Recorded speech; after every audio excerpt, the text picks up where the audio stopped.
Servus and hello, Matthias Eichler here, and this is Singletrack. We are staying over on the other side of the pond and calling Innsbruck, Austria, during the week of the World Championships. I've with me on the line Doug Meyer, founder of Run the Alps, wonderful supporter of the Trail Running Film Festival, and author of the incredible new book, The Race That Changed Running, the Inside Story of UTMB. I got the book as press advance and loved it, so I wanted to get Doug on the show to talk about the book, the differences of trail running in Europe and the US, and all the challenges that the growth in our sport is facing. What struck out for me in this conversation and throughout the book, that behind the brands and the big names are always just people. People who love our sport, love the mountains, and love the place they call home. That's what matters in the end. So go out and buy Doug's book now. You will love it, I promise. The book's available from all major booksellers, but please go and support your local indie bookstore if you can. Links are in the show notes. All right, straight from cheering on the racers at the short trail event, here is Doug. All right, let's get this going. Doug Meyer, welcome to Singletrack. Super excited to have you on the podcast. Great. Yeah, really glad to be here. Thanks for inviting me.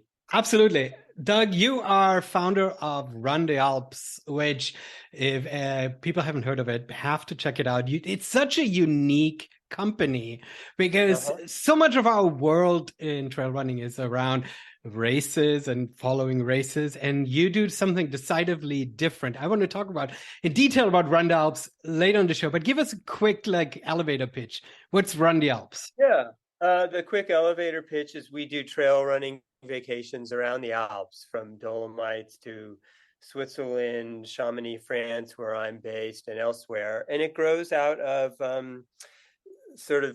my having family connections to the Alps and spending a lot of time first climbing and then trail running. And one thing led to another. That's really the short answer. I just kept exploring more and more. And the next thing I knew, friends were asking if they could come on, join me, and friends of friends. And all of a sudden I had a company. So that's 5 or 6 floors on an elevator, but I hope that helps. No, absolutely. Does that make you the Rick Steves of trail running? Is it fair? I don't think I can compare myself to Rick Steves, but I will say we all certainly have a whole lot of fun to Run the Alps, and it's wonderful exploring, going to areas we love and exploring new areas. That's amazing. What makes you so unique and perfectly positioned to write the book that I want to talk to you about is that you're an American, you live in Chamonix, you understand the Alps, and you just wrote a book on the bookshelves this coming week, The Race That Changed Running, the inside story of UTMB. I mean, incredible. You hit exactly on the nail on the head of what we need right now. So congratulations. Yeah, well, I mean, I needed it for myself. I had a lot of questions about UTMB, and I'd been writing articles for a number of years. I was discovering that a lot of people had the same questions I did. And I was, fortunate to be in kind of a unique position with regards to UTMB. I've lived in Chamonix, France, full time now for 6 years. I've grown to know the UTMB team really well. I've written about them many years for Trail Runner and other places. I speak French. So I was able to sort of access them and had their confidence and their trust. After just many years of writing articles, we all came to know each other. So, and I was hearing, quite frankly, like a lot of wrong information. UTMB in many ways, I've always thought doesn't necessarily, for various reasons we can talk about if you like, doesn't always do the best job, at least historically, at explaining themselves. And into that vacuum flows a lot of misinformation. So it was a little frustrating for me to know the real answers behind questions while people were talking and speculating on all kinds of things. So it was a unique opportunity and a chance to sort of, as I say, shed more light on UTMB and maybe get rid of a little bit of the heat that's there. Yeah. No, I think you did that, and I think you were in a great position because you still looked at UTMB from an American perspective, and I think that will help the American audience who's reading it Yeah, feel taken into that world, right? Because there is a big, not necessarily cultural divide, but there is just a different yeah, world over there, and I think you explained it really well. And well, before we get too deep into yeah. it, I Okay, want to yeah. quickly jump out because you are Okay, currently sure. not in Germany.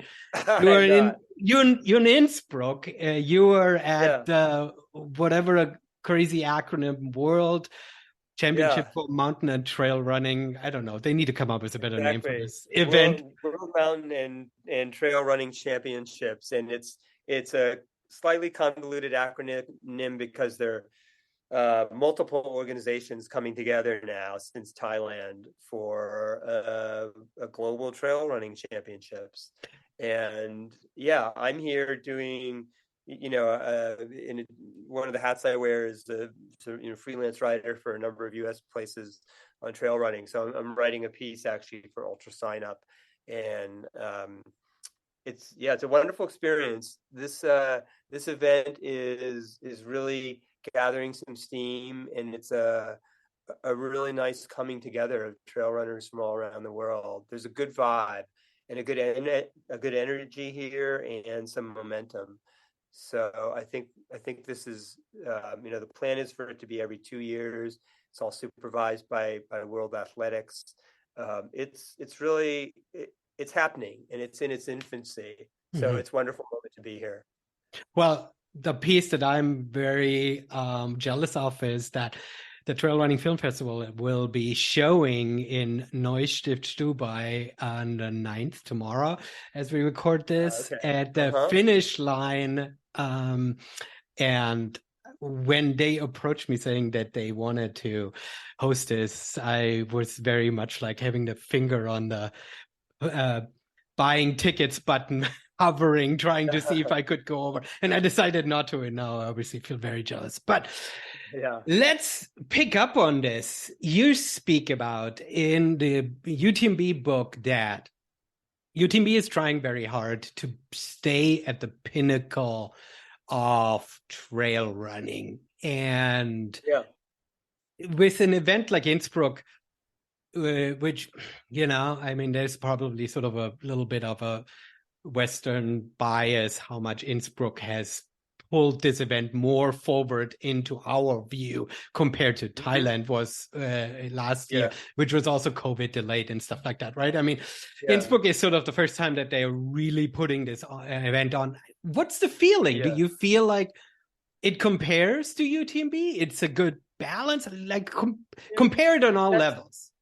that's a good question. And I think I mean my fundamental feeling about a lot of these sorts of questions is that trail running is growing. And as the trail running universe grows, there's just by sheer dint of the situation, there's more opportunity. There's more room for people, so there's more room for different kinds of events.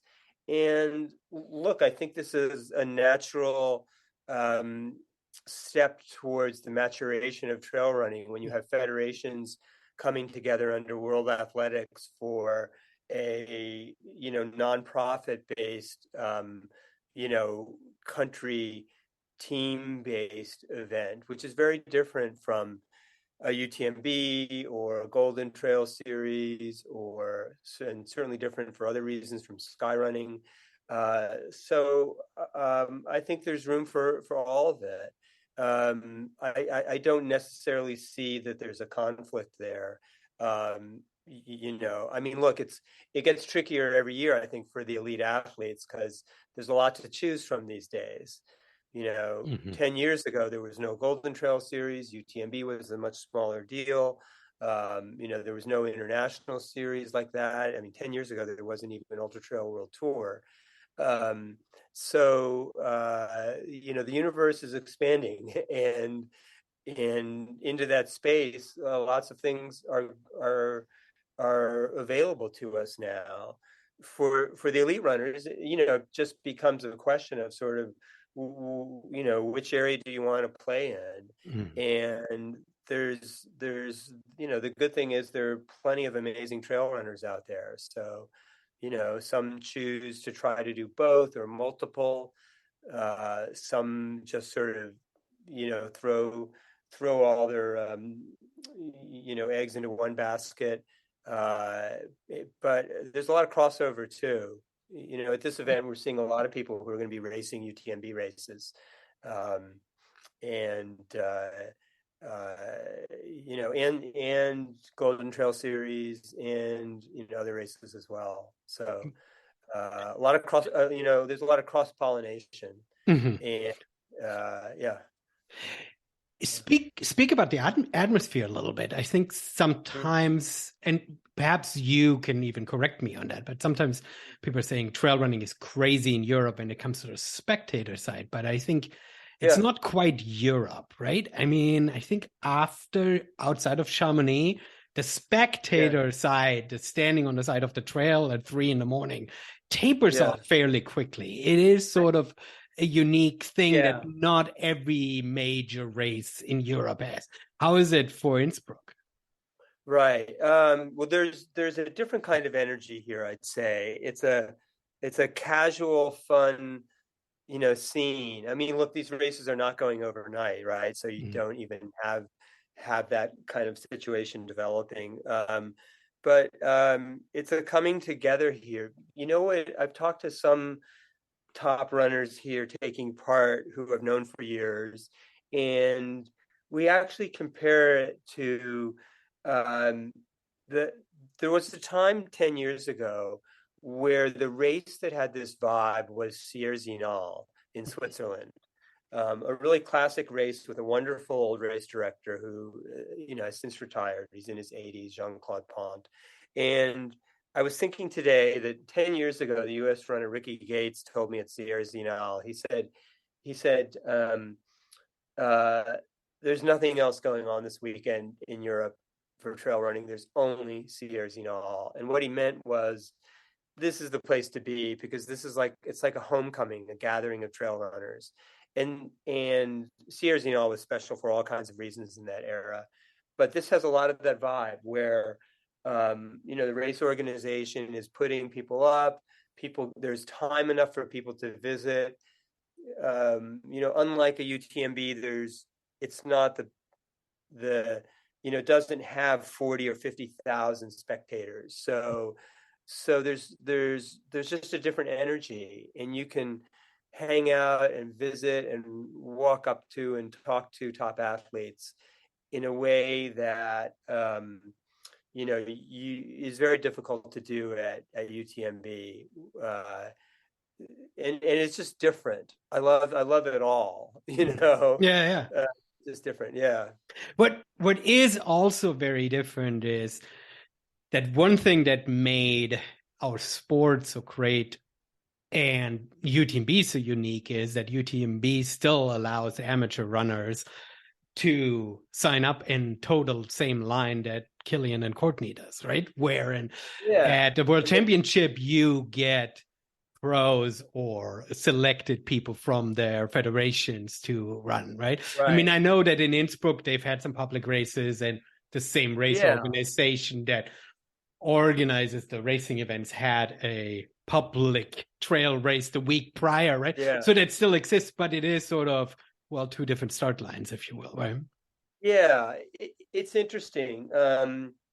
Look, I mean, running the UTMB race is really wonderful when you're fundamentally you are at the same starting line with the Courtneys and Killians and Jim Walmsleys and, on down the line of top trail runners. Um, here they do have you do have a chance to run the same course. I actually ran the vertical race yesterday, and at 11 o'clock, and then the men ran at 1, and the women ran at 2. Hmm. So that was a wonderful experience to get to run the course and experience it, and then an hour later, be able to see the top runners come through. And there are races in Europe, Sierra being an example of that, where they start recreational runners, some hours before the elite. And I think that's a lot of fun. I mean, in my faster days, I straddled the line between those two groups, but I would always take the recreational start just so I could finish and have a shower, have a meal, and then watch the elites race. Yeah, yeah. So it's kind of neat to have a chance to run the same course and know what they've just been through. Hmm. No, Yeah, for sure. It is so something unique about our sport, right? That I think there is sort of a tendency, especially in this kind of new trail running media, as we're getting more and more into live events, that we're sort of forcing sort of a spectator aspect into our sport that sort of never really existed, right? I mean, you were speaking about how right, 10 years ago, 15 years ago, semi-pro racers could sort of pick their own events. Yeah, because they were just making their little videos, which was sort of their right, contribution to their sponsors that came right, out 6 weeks or 6 months later. And that was sort of right. the extent of that sponsor relationship. Now the expectation is that they have a live feed, and in some respect it's Yeah. weird because we don't want to watch this live because we want to toe the same starting line, right? Yeah, I mean, if you are able to be at the same starting line, that's a wonderful thing. I will say that, um, you know, being the coverage, I think we all would all agree the coverage, live coverage has gotten really good in the last couple of years, and that's really being driven by UTMB, that has kind of UTMB, then later Golden Trail.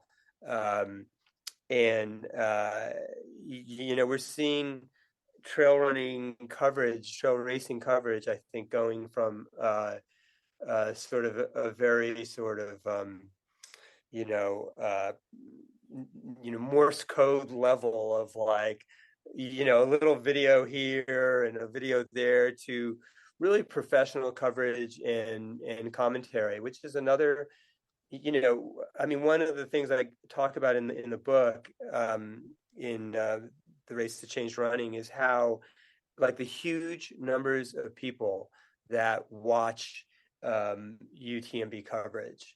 I was privy to some data from a major shoe company, and one of the things they tracked was mentions online of ultra running, and there's this huge spike. It's essentially sort of percolating all year long, and then come the middle to end of August, there's this enormous spike, and that's the power of UTMB. Um, whatever we want to make of the race, um, I think, my fundamental position is that we have to care about UTMB, because UTMB is really in a very significant way powering the sport. I tell a story in there of a guy named Mike Ambrose, who um, discovered, like a lot of people, discovered trail running through a UTMB video. Now, Mike went on to be a product line manager at Solomon. He developed the Ultra Glide, their most successful shoe. He's now in charge of Kilian's brand Normal for North America. And this is a guy who knew nothing about trail running and saw a UTMB video one day, and the next day went out and bought a pair of trail running shoes, took the bus across Philadelphia, ran in the park, daydreaming that he was in Chamonix. Um, it's a wonderful story, because little did he know that something like 6 or 7 years later he would be racing in Chamonix. Hmm. Uh, so, but I think, it has outsized, reach and influence. And if you love a sport, you have to, my general thinking about this is that if we care about trail running, and we know how it's affected our lives personally, we we want to share things that we love with others, right? Things that have impacted us. We always say like, hey, you should check this out, it was really good for me. And UTMB is very good at getting the word out about trail running. So I think it's in our own interest to wish them the best in terms of their ability to reach new people and have new people experience the same thing that we experience. I'm no apologist for UTMB. I mean, I do feel like they've made some pretty serious mistakes over the years, and that they've um, been slow to evolve. So I would say I'm firmly of two minds. uh, you know. But I think, push comes to shove, I wish them the best, because I think that's the right thing to do. Because it's good for trail running. Yeah. I mean, to be honest, the success, the visual success, that the example of what you just mentioned with Mike is something that I feel like I felt the same way when I was slowly starting to get into running. I saw a video of UTMB, and I don't have the exact details, but UTMB inspired me to want to run trails like no other video that I've seen. And I did not think that it would have such a global appeal, because when I watched it, I felt like, well, I'm a German, I've grown up in the Alps. So for me, it's partial homesickness.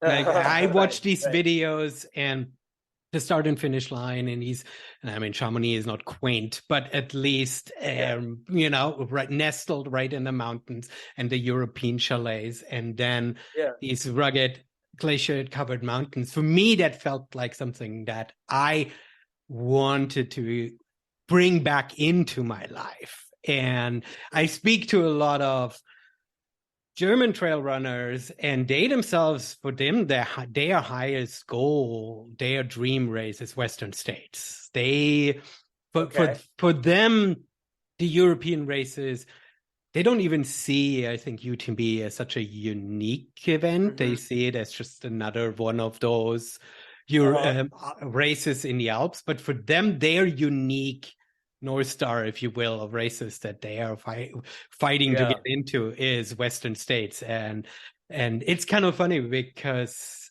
I did not think that this would translate to so many other people in such way. And I think that go ahead. Yeah. Well, yeah. No, there's living in Europe, in France, and in the Chamonix Valley, it's really interesting to see how. I mean, Michel Piletti, one of the founders of UTMB, is the first person to say that trail running and ultra running started in the U.S. And so they hold races like Western and Hard Rock in a really vaunted position, and along with some of the cliche items, I would say California, Route 66, for sure, hamburgers and everything, But and for Europeans, the quintessential trail runner is Anton Kurichka, right? Exactly. Shirtless, two handhelds, beard, long hair. We always joke in Chamonix, I mean, that if they could just put a surfboard under his arm, he would sell, he would sell so many shoes for what is it, La Sportiva. Right. There's like the quintessential. The question I always get asked is, when they hear an American accent in my French, they say, "Oh, where are you? You're from the United States?" And I explain yes, and then they say California, and I say no. Désolé, New Hampshire. uh, yeah, I mean there's certain iconic aspects to U.S. trail running which Europeans just adore, Hmm. and Western is certainly one of them. Michel Paletti is one of those folks. I mean, he's run Western twice now, I think, and loves the race. So yeah, yeah, Amazing. absolutely. It's very important. You to give people a little bit of an idea of your book, you have an incredible diverse mixture of interviews of people just giving their perspective, pro athletes giving their perspective and their experience of running the race, and their perspective on the organization, which is great. You've got obviously amazing photos in it, and you weave sort of the history of Chamonix and UTMB as an organization and the Paletti sort of into this cohesive storyline. And then you've got graphs and stats on top of it. So it's an incredible book that reads fast and you can go back over and over again. Do you have any sense in all of this? How many people try to get into the lottery for UTMB every year? Because I know how many people are selected, Yeah. but like and you probably have that Well, listed in the book, but I yeah, it varies by race, by each of the UTMB races. But I think generally it'd be safe to say they're oversubscribed by about 2 to 1. Mhm. Uh, so and those ratios have been going up as trail running has been growing, and like every race, even though the UTMB numbers are very large by American standards for different reasons we can talk about. Mhm. Um, there's still a cap. The prefecture or the regional government and PGHM, the mountain rescue teams, um, they there's certain obvious constraints on a race. You can't just add thousands of more runners. So in a sense, what UTMB has done, and there's a whole evolution here, which I'll avoid going into, but sort of gets into the weeds, but it was getting harder and harder for them to avoid having a situation like a Hard Rock where your odds are just infinitesimal. Mhm. And so I think, from a business point of view, look, they made a lot of really good choices as business people. And Michel Paletti talks about being on an arête, being on a mountain ridge line, which is a very apt metaphor for someone who grew up in Chamonix, where on one side you have values, on the other side you have growth, and you're constantly trying to balance these two, trying not to err on one side or the other, trying to build a business, because I really consider them sort of entrepreneurs, and at the same time hold true to your values. And they had what they were facing was smaller and smaller odds of people getting into UTMB. And so from a business point of view, look, it's very, very sophisticated and smart to drive people through your ecosystem to, if they want to get to Chamonix, and that's exactly what they were doing with earlier UTMB International, and now their partner, the World Series, their partnership with Ironman. So if you want to get to Chamonix, you have to get your running stones, and you have to sort of get into the system. Mhm. So it's very, very strategically smart move on their part, Yeah. leveraging it. Yeah. And it's weird because I think for the average runner, not the elite who has a whole different process of trying to get into, is I don't necessarily think now that the dust has sort of settled and we have these stones, I don't get a sense that it's Yeah. particularly harder to get in, or at least to qualify for the lottery.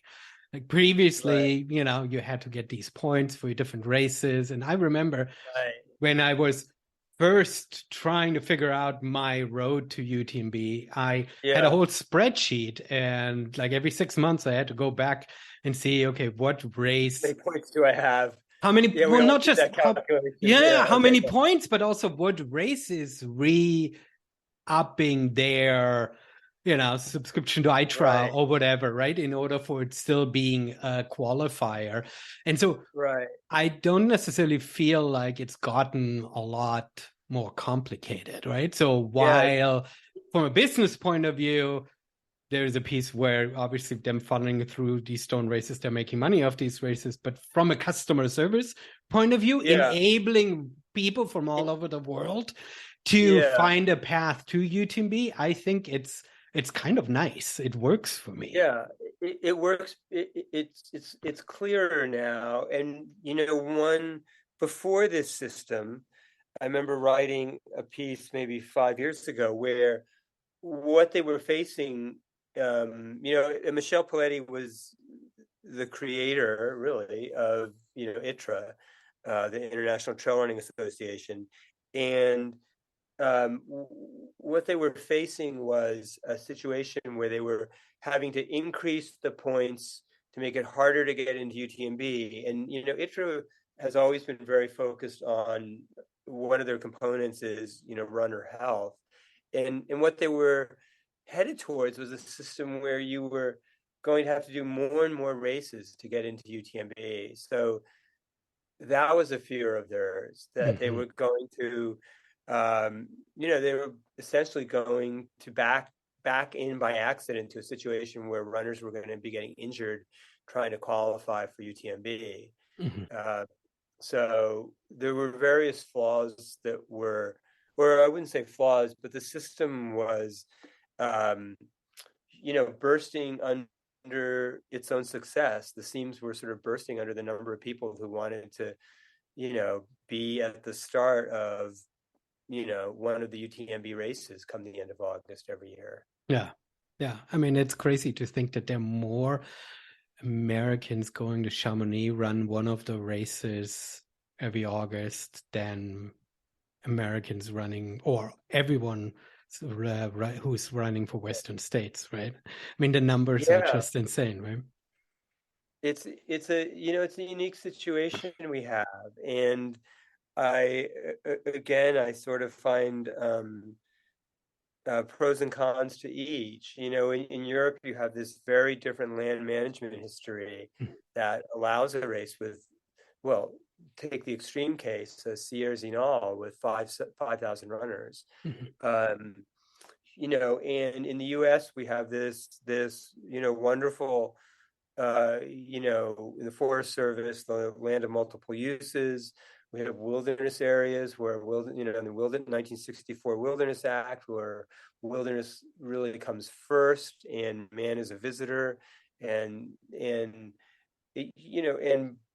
and those sorts of policies, which I mean, I have a deep and abiding passion for, by nature, don't allow for 5,000 runners on a trail, Mm-hmm. someday in August.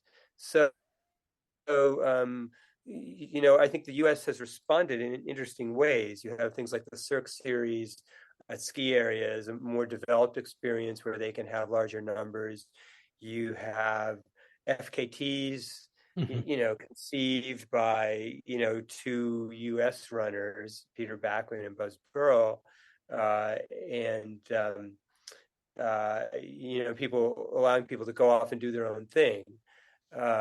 So it's just very different ecosystems, each of which I find to be wonderful in their own ways. It is interesting.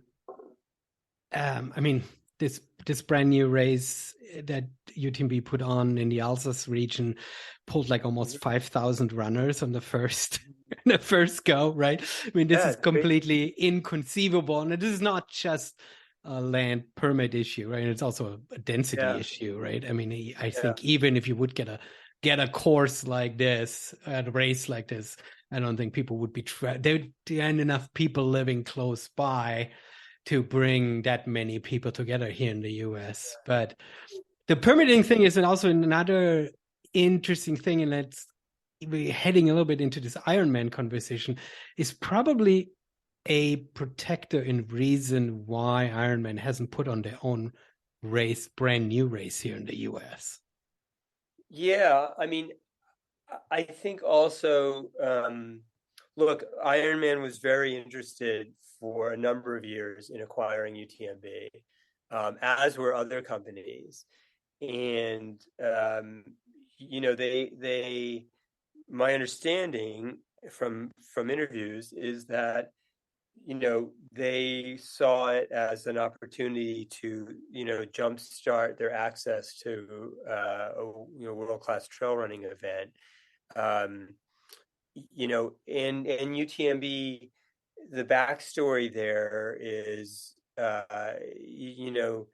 they were talking to a number of these companies for several years prior to and during COVID. Um, and what ultimately happened is they rejected one or two because the values didn't seem to be in sync with who they are. And they saw an Ironman was, repeatedly coming to Chamonix and consistently expressing their interest. There's a, one of the backstories is that, and a lot of private equity people I talked to actually didn't believe this, but it indeed turned out to be the case, that UTMB did not want to sell the race outright. They very much want to pass it on to the Palettes, want to pass it on to their two kids, who are very active in the UTMB organization.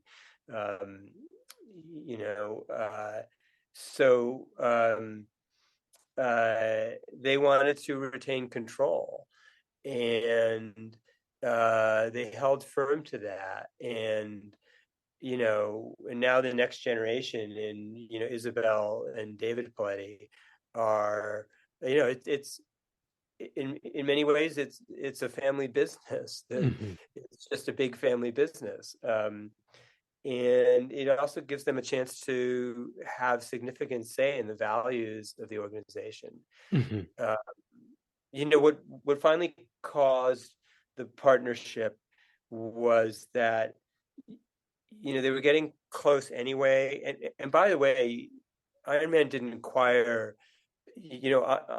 Ironman bought 40% of UTMB from another company that already owned it, Group Telegram, which is often overlooked. Then they bought another 5%, but that did not, like, none of this money went to the Palettes. So they bought out Group Telegram, and Group Telegram was actually very happy owning part of UTMB. I don't know the details of the Ironman Group Telegram deal, but it was obviously sweet enough that Group Telegram, exited, and then they raised money with another 5% to fund growth and development. But the kicker was that they learned that Ironman was going ahead with a World Series of races with or without UTMB. So for those of us in the trail running world, the reality of the situation, like it or not, was that the choice was an Ironman, launching into trail running an international World Series without a UTMB or with a UTMB. And knowing the Palettes, Michel is someone who has run something like 85 ultras. He's passionate about trail running. Whatever you make of UTMB, you can't say they're not passionate about trail running. Like, anyone who actually knows the history knows that this is something that's like in his DNA, and Catherine as well. I'd rather have a partnership like that than one with an Ironman who may espouse the values, but is a international sports marketing firm, Hmm. and their mission is to return value to their shareholders. Michelle has from the very beginning of the idea of UTMB has trail running very much in his heart. So Hmm. uh, that gives me hope for the future for the organization. A practical question that's been bugging me and that I haven't been getting an answer on is, do you know what the partnership with the other races looks like Eiger and Lavaredo and Yeah, I mean, Canyons? I I don't mean, I don't know specific races, but generally, um, some are affiliated and some are owned outright, and increasingly they are owned outright uh, by either UTMB Group or Ironman. mhm, Uh, so, their goal is to, as I understand it, is to own outright, 50 races around the world. Um, and, they're working their way towards that. You want to, I mean, I guess you could think of it as like what would it be? Not quite, but maybe like a vertically integrated company, or I forget my economics, maybe mhm. horizontally integrated, where they're owning the whole ecosystem. So when they want to make a change, one of the problems, and I talk about this in the book, is they tried earlier iterations with things like Ultra Trail World Tour, but it was just too confusing to everyone. In Ultra Trail World Tour, they had strong-willed race directors who were all doing their own thing. Mhm. Totally understandable. But everything was a little bit different, and it couldn't quite be organized the way they wanted. And I think it was frustrating both for runners and for race owners and for someone like UTMB who was trying to create a cohesive international experience. So I mean that's the background on why they're acquiring races. Mhm. Like So I mean, to be quite honest, I don't know how they're going to handle the whole volunteer aspect when they literally own these races outright. I mean, these races live and breathe off with the race directors being present in local yeah, communities, being rallying, right? And they need volunteers on a much different scale for oh 100-mile totally. races than an Ironman, which is over in eight And hours, right? I think the Chamonix experience over the last 20 years has informed their thinking on this.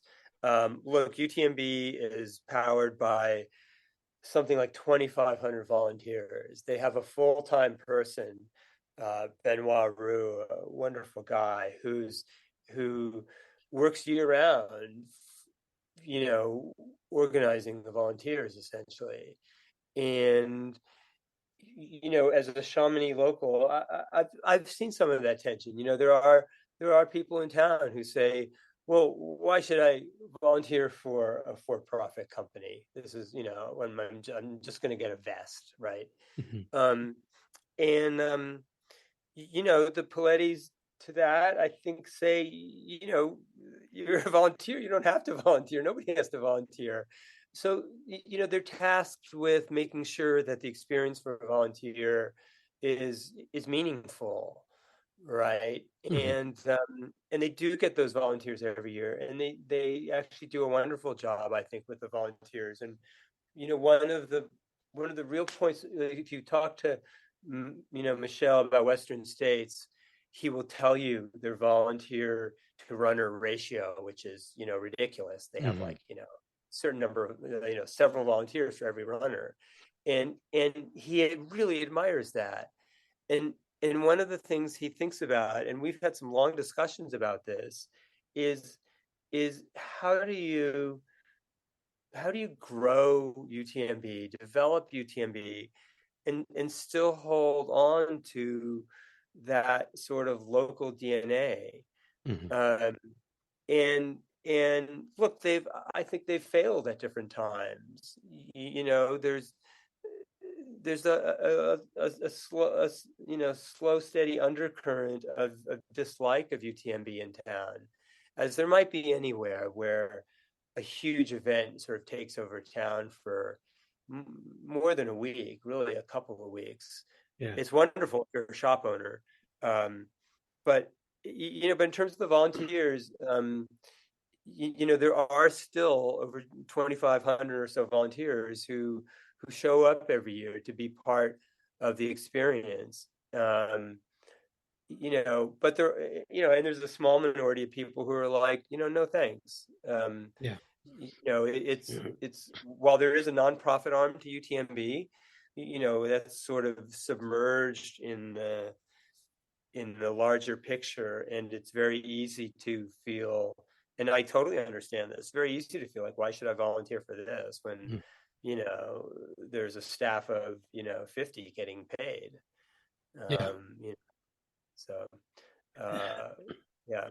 That is, I think that's an interesting tension that, and you speak about it in the book.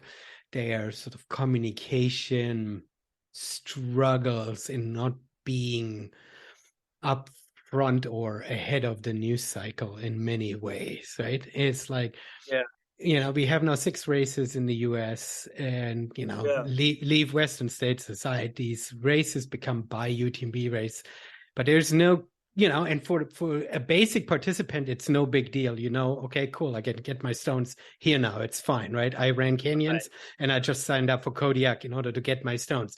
So Huh? perhaps from a business point of view, it works, it's fine, right? But Yeah. from a sort of on-the-ground organizational point of view, I've heard through the grapevines that locally people weren't happy how canyons was Uh-huh. managed, Uh-huh. and there was sort of a um there was sort of an incohesion, a confusion around, like, Yeah. who's really in charge here. And Yeah. while the Poletti say they want to keep the local flavors, well, if they buy these races outright, who is Yeah. responsible for maintaining the local flavors, right? Who is. Look, I think those are, I mean, I think there's a lot of growing pains Mhm. here, and one of their tasks is to respond to that sort of criticism. And and some of it, I'm sure, is justified, or at least it has been historically. One of the things I've found that's sort of a pro and con when you look at the um, sort of controversies or issues with the race over the years is that, on one hand, they do listen, and ultimately act. On the other hand, many of us wish it would be much faster. Mhm. They have from my American perspective, as sort of, I think maybe this is just my own perspective, and I'm no expert in cultures, but the American attitude is sort of go go go, and adjust on the fly, and an iterative process of rapidly building something up, and it's not always maybe the French style of doing business, and they're very cautious about changes, and in the book I talk a lot of, there's a chapter about their personal history, which is I think actually quite interesting. They ran an international parapenting competition. They saw where that went wrong. They saw brands pushing athletes who were getting killed, and some of these people were their friends, and they eventually left the sport. They were both parapenters, and they left the sport when they saw it going in a direction that glorified bigger and bigger risks, and put the emphasis on the very top people, uh, and that's just an example of one area that has kind of informed their thinking over the years. And there are other examples, from the podium to prize money. When you actually sit down and ask them about it, they're very interesting stories behind that, behind their thinking.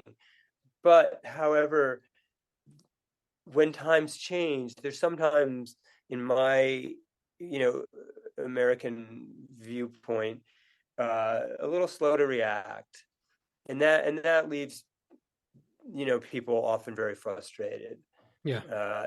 And it takes some strong-willed people like Aurori Basio, or Tim Tollefson, people who love the race and are friends with the Palettes, to say, look, this has to change, whether it's prize money or the number of women on the podium. And again, when you dig into it, there's some interesting stories behind why they made those choices, which at the time, from my point of view, while I may not have agreed with them, were very understandable. But it sometimes takes some real pressure for them to evolve, Yeah. and I think a lot of us wish it could be otherwise. Well, I don't want to just harp on the structure and the organizational challenges. I think what your book highlights really well is, I mean, two things that I walk away from it, aside from the facts and a lot of awesome insights. One is that deep love that the Palettes have for the sport, and how much they're coming from a right place. They were in Chamonix. That wasn't a strategic business decision. They didn't like master plan that in some boardroom, right? It really grew out of their passion. And you give an incredible amount of detail and story. And I think that's what makes the book really worth reading, aside from the interesting facts of like, ooh, this is how this deal went down. I think it's more important to read how sort of this race grew out of passion and keeps the passion of trail running and seeking adventure. And I think this is the other big aspect, that for me personally, no other race inspires me to seek adventure as much as UTMB. And I mean, sure, Mont Blanc is impressive and perhaps unique in that way from its imagery, but it is something unique, and therefore it justifies its position in our trail running world, right? Yeah, look, I think one of the wonderful things about the race, Michelle grew up in Chamonix, and whatever comes of UTMB in the future, the course is incredible, right? I mean, where else do you get to run around something like Mont Blanc, and around in 3 countries in one continuous push? And I think like, look, the race didn't have to happen, and it was really fundamentally this now 92-year-old René Bachelard, who is I think a very important part of the story, but very much forgotten, who really advocated and pushed hard for the creation of what became UTMB, and Michel Paletti, who at the time in 2002 and earlier, there had been races around Mont Blanc, but they were elite races, and they were largely on pavement, and they were for a small group of elite runners, and they were stage races. And it was,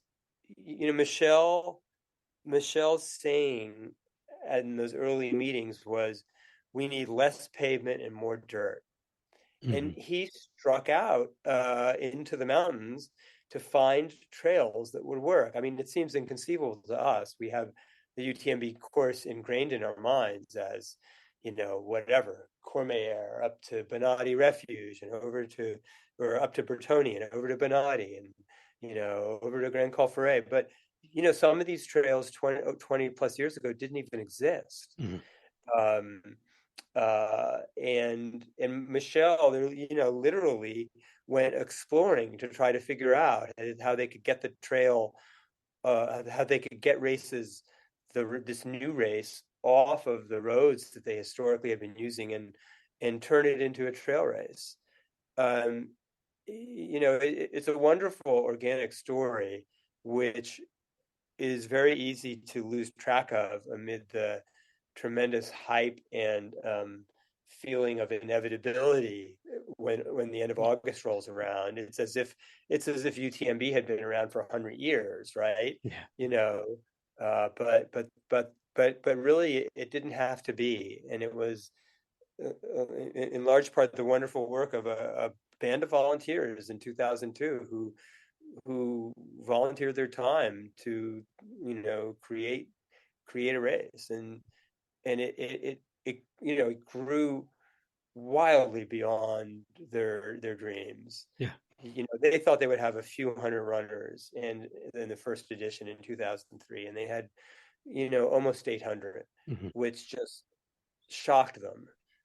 I mean, So that number alone is like inconceivable for an American race director, right? I mean, to have the first year an unproven course with very little, obvious marketing. Yeah, it's Chamonix. Yeah, it's Mont Blanc, right? There's definitely the obvious location, but these numbers are just mind-boggling. And that then also excuses the Pilates in some way and the entire organization to immediately think big. You have to organize you have to set up your entire organization to be something different than here I'm letting my 20 friends run around the mountains.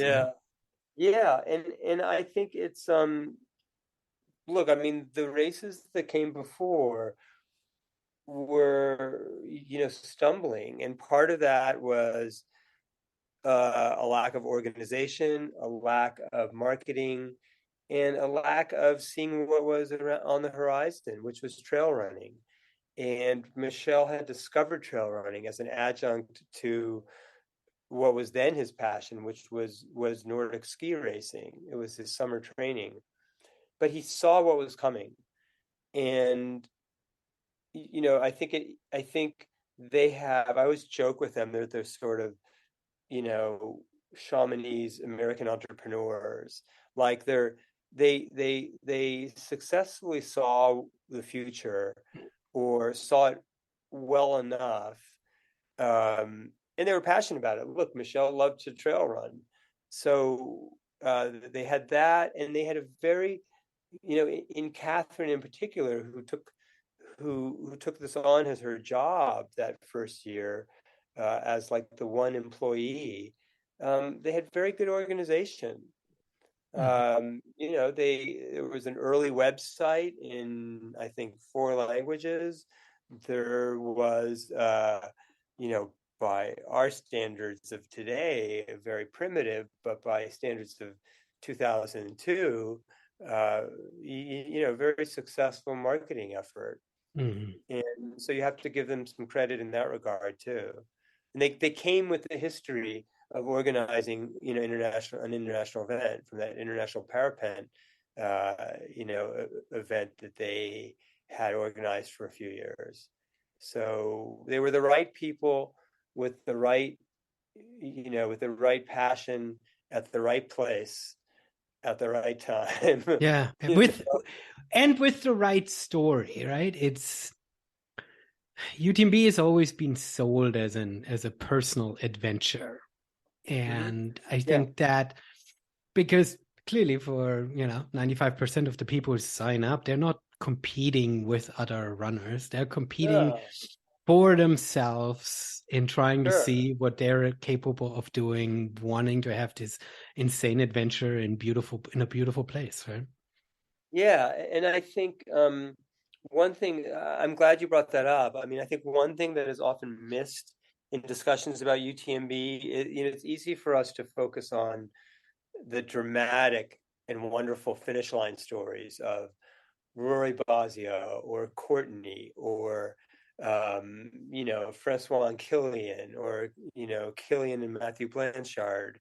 In the dramatic moments, or Xavier Thevenard in front of the cameras. Like, these are if you're a trail runner who pays attention to UTMB, these moments are really etched in your mind. But one thing the Pleiades do very well, and there's a lot of credit for this goes to Catherine, is celebrate every person. They have a wonderful, moment at the end of UTMB that I always love, which is they call the last official finisher at 46 and a half hours. They call them this person the Lanterne Rouge, like the red light at the end of an old-fashioned train on the caboose. And the award ceremony is timed to be taking place then at 46 and a half hours after the start. And the sea of people parts and intent, they bring this last finisher on stage. And it's a way of sort of, connecting every person who runs UTMB with the stars. And they call out the name of every finisher. They make sure there's attention on that person. It's wonderful. I've run UTMB itself twice, and you come around the corner past La Talia Cafe and past La Poste and over the bridge, and you hear your name being called out, and that's a very moving moment. And they're very good at making sure that the average person gets celebrated. Yeah. And that's a wonderful credit to them, and a great part of the race. Yeah, I love that you included that in your book, because Western States is known for the golden hour, and I think it speaks to great races to be able to find a way of celebrating every runner, and it speaks to sort of the strategic brilliance of the Pleiades of setting the award ceremony at that time when the last runners come in. That is their interpretation of sort of that golden hour. And I love that you highlighted that in that book, because I think, we don't give UTMB credit for some of these strategic decisions that allow every runner. And I don't think you have those ideas unless you're thinking that way. Right? You could very easily just focus on the drama of the first few runners over the line, Killian or Katie Scheid or, any one of the others. But fundamentally at its core, the race has always been about personal challenge of those 2,200 other runners. So that's a credit to them, keeping their eyes on the soul of the sport, Yeah. I think. Speaking of the soul of the sport, before I let you go, we need to talk about Run the Alps. We need to talk about a completely different way of connecting to that soul piece that gets people onto trails, into these beautiful places. You don't have to sign up for races. You don't have to collect running stones. And in some ways, you don't have to plan an FKT. Not everybody is capable of doing that or willing to do this, right? I mean, what you are doing is sort of twofold, and I want you to fill in the blanks, right? You're offering tours that are guided, where you've got people that actually take you from place to place. But then you also offer sort of these self-guided tours where let's start with the self-guided tour. Speak to that. What do people expect? Yeah, well, I think there's sort of it depends what your level of comfort is, and I think each of us have found ourselves in an activity where we've been in each position. Self-guided trips are for someone who's a little more adventurous. And what we do, look, many years ago, I fell in love with trail running in the Alps for a bunch of reasons. It's so different from the US. And I love the US scene. I'm still race co-director of a tiny little race in northern New Hampshire. I mean, I love quiet running in the White Mountains where I grew up. Um, uh, and I love running through the Alps where, as someone once said, there are places in the world that have a mountain culture to them. We all know these towns, but in the Alps, mountain culture is the culture. Mhm. So this is why in a local trail race in the Alps, you will pick up the newspaper and it'll have the results on the front page of the trail race in that town the day before. Um, so it's very much mainstream, and for people who haven't experienced it, like me, many years ago, it it was wonderful and amazing, and totally different, and it's still very much the same. So that's where Run the Alps came from. And the self-guided trips are for those, we as a company, we basically handle everything for the guests. So, people will land in Geneva or Zurich, and from there they'll have a bunch of materials, and we'll be available by phone. They get run descriptions. There's a variety of, nearly 20 different areas now where we have trips, and you can sort of mix and match. But those are generally for, maybe couples or individuals or groups of friends who want to do their own thing. Mhm. Um, the guided trips are for someone who may not have the advantage of being able to pull together a bunch of friends, or may, just like, we've probably all gone on vacations where we just kind of subbed it out to someone else. You know, I certainly have, Mhm. with one of my friends, where it's like, look, I don't have time to plan this. You plan it. I'll meet you at the airport on this date and time. That's a guided trip. Mhm. Or if you're maybe a little uncomfortable, maybe it's your first time traveling to Europe, or you'd rather just not worry about which junction to take. Um, the guided trip is for you. Our guides are we're I mean, I sort of feel like I've got a built-in group of friends in Run the Alps, because we all just have a great time together, and the guides are wonderfully experienced. And in Europe, of course, you have to be licensed. Guiding is a Mhm. real proper profession, right? And a fairly regulated one too. So our guides are all, licensed for what in France is called a accompagnateur or accompagnatrice. Mhm. Um, so yeah, so you sort of have that choice of, you know, do you want to just not have to think about it and just go trail running in a beautiful spot, or would you rather have a little bit of adventure and do it on your own terms with a partner or a couple of friends? But we're all based here in the Alps, so we're, as we tell folks, we're always just a phone call away. So Yeah. And uh, one of the beautiful things that you don't have to worry about is that the infrastructure in the Alps is such that you have hut systems and chalets and inns and B&Bs that you can sort of refer to and outsource the cooking and yeah, stuff, that you look, don't this have to is put up tents and base camps every 15 miles, right? yeah. Nobody loves tart myrtie, blueberry tarts more than me. So, we get to go trail running.